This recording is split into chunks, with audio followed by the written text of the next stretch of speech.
ছো তুমি এটাই জানি। আল্লামা সাঈদী তুমি মরণী, শহীদ হয়েছ তুমি এটাই জানি। শহীদ হয়েছ তুমি এটাই জানি।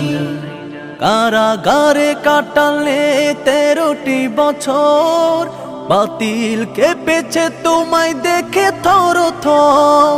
কারাগারে কাটালে 13টি বছর, বাতিল কেঁপেছে তোমায় দেখে থর থর। তুমি যে ছিলে মোদের নয়ন মনি, শহীদ হয়েছ তুমি এটাই জানি। শহীদ হয়েছ তুমি এটাই জানি। দেহ মাঝে যতদিন ছিল তব প্রাণ, বলেছিলে তুমি সে প্রভুরই কালা।